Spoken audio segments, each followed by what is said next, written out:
Halo teman-teman, selamat malam. Perkenalkan, nama saya Jaya Tengah Bolon dan dengan teman saya Kevin Tagalung.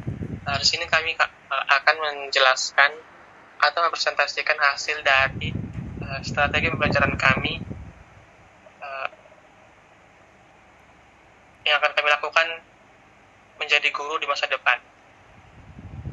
Halo Kevin, selamat malam. Selamat malam Jimmy. Uh, apakah kamu sudah merencanakan beberapa strategi pembelajaran baru atau yang akan kamu terapkan di masa depan? Ya, saya sudah merencanakan strategi yang sudah saya siapkan. Nah, kalau boleh apa aja tuh strategi yang kamu buat? Boleh diberitahu? Baik, saya memiliki 3 metode ya untuk menerapkan strategi tersebut, yaitu metode ceramah, metode metode ceramah, metode menonton film sejarah, dan metode tanya jawab. Saya di sini akan menjelaskan pertama metode ceramah. Metode ceramah yaitu sebuah metode mengajar dengan menyampaikan informasi dan pengetahuan secara lisan kepada sejumlah siswa pada umumnya, mengikuti secara pasif. Metode ceramah dapat dikatakan sebagai satu-satunya metode yang paling ekonomis untuk menyampaikan informasi dan paling efektif dalam mengatasi kelangkaan literatur atau rujukan yang sesuai dengan jangkauan daya beli dan paham siswa. Kelebihan dari metode ini adalah guru mudah menguasai kelas, dapat diikuti siswa dengan jumlah yang banyak, mudah mempersiapkan dan melaksanakannya. Guru mudah menerangkan bahan pelajaran berjumlah besar. Selanjutnya yaitu metode menonton film yang berkaitan dengan sejarah. Dengan cara menonton film sejarah, siswa dipastikan tidak akan mengantuk dalam pembelajaran. Siswa melihat langsung kejadian sejarah melalui video film yang ditampilkan, sehingga mengurangi rasa bosan tersebut. Selanjutnya yaitu metode tanya jawab. Cara penyajian pelajaran dalam bentuk pertanyaan yang harus dijawab terutama dari guru kepada siswa, tetapi terdapat pula dari siswa ke guru. Tujuan metode ini agar siswa tidak bosan dan berpikir kritis, sehingga dapat mengajukan pertanyaannya dan menjawab setiap pertanyaannya. Begitu kira-kira Jim, metode yang saya pelajari, dan juga tidak terlepas juga peran pengajar. Selain dari metode tersebut, peran guru sebagai pendidik dengan pengembangan karakter peserta didik, di mana guru tersebut bertugas memberikan bantuan dan dorongan, pengawasan dan pembinaan. Demikian Jim, hasil dari strategi pembelajaran sejarah saya. Wah, itu sangat terdengar sangat menarik.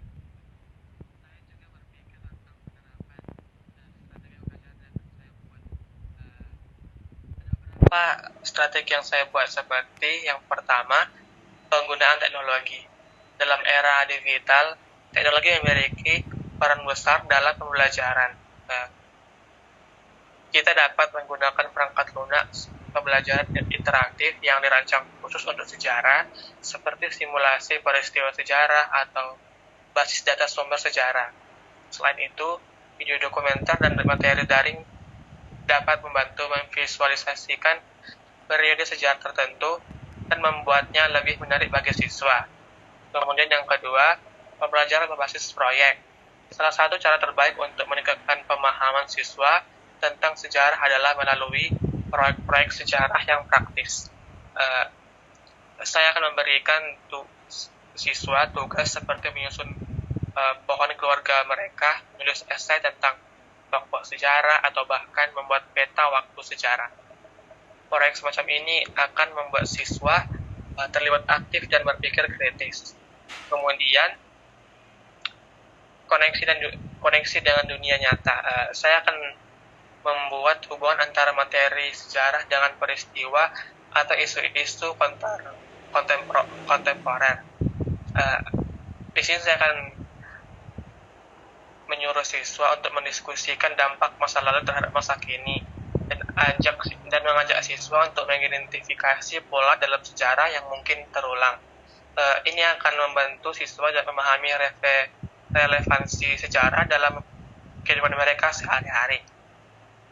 Kemudian diskusi dan debat.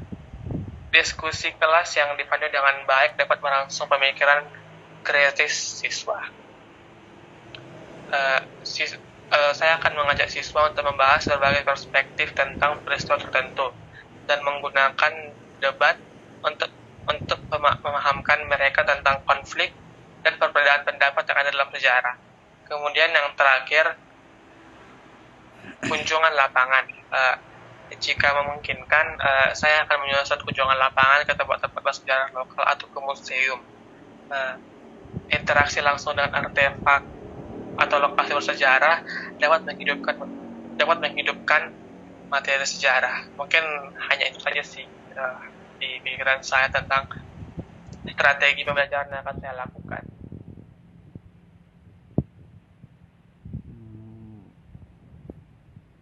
Oke, baiklah, benar juga ya strategi dari pembelajaran oleh Jimmy.